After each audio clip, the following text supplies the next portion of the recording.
안녕하세요. 왕세호입니다. 우리 아이가 책을 싫어한다, 책 읽는 걸 싫어한다, 또는 수학을 싫어한다.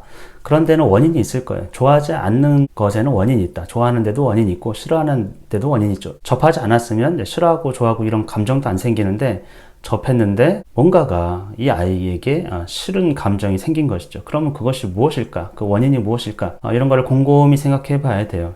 수학 같은 경우에는 그러니까 지겨움이 있는 것 또는 성취가 없는 것 이런 것을 아이가 회피하고 싫어합니다. 수학 연산이 중요하다고 해서 어린아이에게 초등 1학년에게 연산 연습을 한번 꾸준히 시킨다고 해보세요. 그러면 지겹겠죠.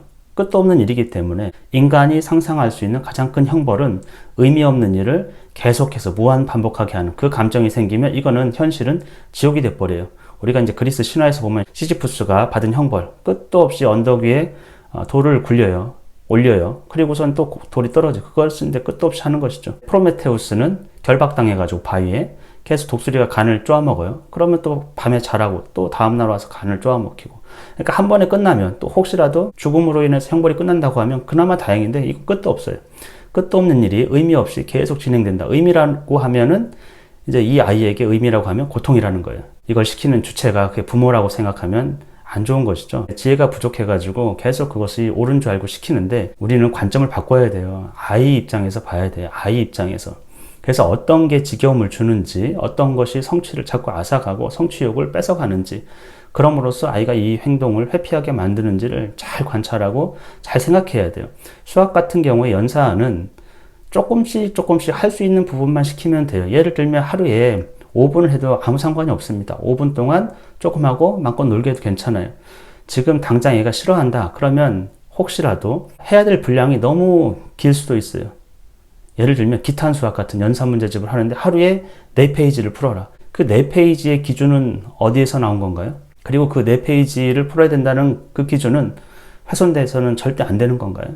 예를 들면 아이가 힘들다고 계속 얘기를 하고 있는데 반드시 이걸 해. 이럴 수 있는 것인가? 저는 절대 그럴 수 없다고 생각해요.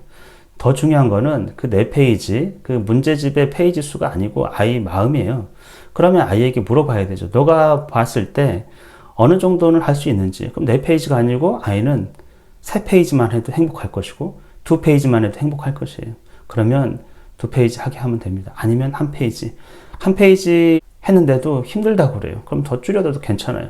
그 대신에 우리가 무슨 피드백을 줘야 되냐면 1페이지 쉽지? 1페이지 하니까 그래서 뭐가 되겠니? 이런 식으로 자꾸 부정적인 기제를 줄 수 있는 게 아니고 1페이지 결정한 거 그것도 아이 입장에서 보면은 우리가 긍정해 줄 수 있는 거예요. 너가 그래도 그걸 책임지겠다고 한 거니까 한번 해보라고 이렇게 얘기를 해주고 그 선택에 대해서도 긍정해 줘야 돼. 부정적으로 생각할 게 아니에요. 야 어떻게 그냥 하루에 2페이지 풀어가지고 어떻게 이거 언제 다 해? 절대 그렇지 않습니다. 예를 들면 4페이지 풀어야 된다라는 게 꼭 그렇다고 하면 한 페이지에 푸는 문제를 절반 줄이세요. 한 페이지에 10문제가 나왔으면 5문제만 풀으라고 하세요.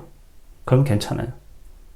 진도가 문제가 된다고. 왜냐하면 반복적인 거, 무의미한 거를 계속 푸는 거는 의미가 없기 때문에 제가 누누이 강조하지만 아이가 공부를 잘하는 거, 성취를 느끼는 거, 더 잘 이해할 수 있는 거는 반복이에요. 자꾸 경험하는 거예요. 한 페이지에 2문제만 풀어도 아무 상관이 없습니다. 정말이에요.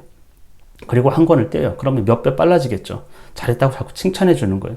하루에 5분을 해도 괜찮습니다. 집중해서 5분을 하는 모습을 칭찬해 주셔야 돼요. 다시 정리하면 지금 아이가 연산을 싫어하고 수학을 싫어한다. 그러면 의견을 들으세요. 아이의 의견을. 그러면 얼마나 하고 싶은지 아이의 선택은 이전에 자기가 해봤던 것에서 유추를 해가지고 판단을 할 거예요. 그럼 자꾸 그 얘기를 나눠보세요. 예를 들면 아이가 2페이지만 하고 싶어. 그래도 너무 작은 거 아니야? 3페이지 정도는 해야 되는 거 아니야? 그럼 아이는 또 생각하겠죠. 3페이지? 그래 3페이지 한번 해볼게요. 그리고서 여지를 주세요. 만약에 이게 어려우면 얘기를 하라고. 이게 우리가 아이를 보는 관점이에요. 긍정적으로 본다라는 것은. 그 의견 자체를 존중한다라는 거예요. 근데 그걸 무시해버리면 안 되는 것이죠. 그래서 해봐서 아이가 힘들다고 하면 또 조절해 주세요. 대신에 작은 시간, 작은 분량이라도 최선을 다해서 하는 것을 긍정해 주세요. 그거를. 그러니까 아이는 긍정을 먹고 자라는 거예요. 긍정적 피드백. 부모님의 인정. 그거 없으면 아이는 절대로 스스로 뭘 하거나 성취를 하거나 이 성취가 없는 것에는 인정이 없는 것에서는 아이 행동도 없어요. 회피만 있는 것 뿐이에요. 책 읽기도 마찬가지입니다. 혹시라도 부모님께서 그냥 의무적으로 30분 읽어봐 이런 식이었다면 아이가 힘들 수 있어요. 책 읽는 게 싫을 수도 있다는 거예요. 그러니까 싫다라는 표현은 싫게 만드는 요인이 여러 가지가 있기 때문에 그걸 잘 분별하라는 거예요. 그러니까 짧은 시간 5분만 읽어도 괜찮아. 괜찮습니다. 5분에서 조금 더 책의 맛을 알면 아이 스스로 10분을 읽을 것이고 한번 10분 도전해 볼래? 10분? 아 좋아 한번 해봐. 아 좀 어려운데? 아 8분 했으면 좋겠다. 이런 과정이 필요하다라는 거예요. 근데 일방적으로 분량이든 뭐든 다 정해놓고 책도 막 읽으라고 정해놓고 이러면 절대적으로 아이들은 회피를 하게 돼요. 그리고 인정해 주세요. 10분을 읽겠다고 했는데 어렵겠죠. 어려울 수 있어요. 어떤 책이냐에 따라 다를 수도 있고 그러면 잘 읽었다고 해주세요.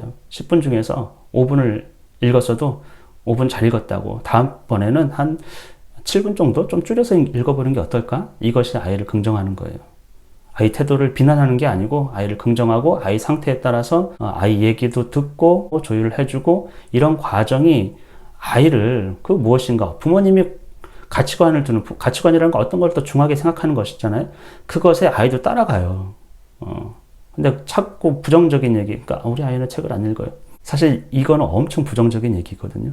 잠자리에서 엄마가 읽어주는 책 잘 듣고 좋아한다고 그래요. 근데 스스로는 안 읽어요. 근데 그 단계가 당연히 그 단계를 지나서 읽는 건 우리가 알고 있어요. 너무 어린아이한테 뭐 스스로 읽어봐라 뭐 강요할 수도 없고, 그러니까 부모님의 어떤 의지와 계획이 너무 아이 앞에 가 있는 거예요. 그래서 부모님은 아이를 보는 게 아니고 자기의 의지, 자기의 계획에 맞춰가지고 아이가 이렇게 해야 되는데 이런 관점으로 아이를 보고 있기 때문에 좀 부정적인 기재가 자꾸 부정적인 판단 이런 것들이 들어가는 거거든요. 내 목소리에 귀를 기울여준 아이가 귀여운 것이고 지금 그것이 필요한 것이고 엄마도 아빠도 목도 아프고 많이 힘들다. 여기까지 많이 읽어줬으니까 너의 귀여운 목소리를 한번 조금이라도 읽어줘봐. 한 문장, 두 문장. 아 힘들어요. 그러면 거기서 멈추고 잘해줬다고. 아 이렇게 해서 너가 엄마의 그 책 읽는 거에 귀를 기울이는구나. 아빠도 엄마도 너가 그 읽어주는 그것이 너무 듣기가 좋아. 다음에도 또 들어볼 수 있을까? 그렇게 해서 아이가 읽는 것을 자꾸 칭찬해 주는 거예요. 그리고 혼자서 마루에서 이제 아니면 거실에서 책을 읽고 있다. 그때는 방해하지 말고 끝나고 나서 이제 엄마한테 오겠죠. 그러면 또 머리를 쓰다듬으면서 어떻게 그렇게 책을 앉아서 혼자서 조용하게 잘 읽을 수가 있어? 너무 귀여웠어. 책 읽는 행위에 대해서 가치를 우리가 부여해 주는 거예요. 그러면 아이는 그 판단에 의해 가지고 뭔가 모르겠지만 아 엄마가 내가 조용히 앉아서 책을 읽는 거를 좋게 보는구나. 잘 생각해 보세요. 부정적인 환경과 부정적인 언행 이런 것 우리 시각 말을 하지 않아도 우리 시각 관점이 아이를 봤을 때 부정적인 생각이 있으면 부정적인 판단을 하고 있으면 절대적으로 그게 긍정적으로 나가지가 않아요. 그래서 일단은 관점을 바꾸세요. 아이의 행동은 뭐든지 자연스럽게 드러난 것이고 어떤 환경을 토대로 아이가 반응하는 것이기 때문에 일단은 우리 관점을 바꾸세요. 긍정적으로 아이가 저게 필요하구나. 그리고 거기서 조금 아주 미세한 변화일 거예요.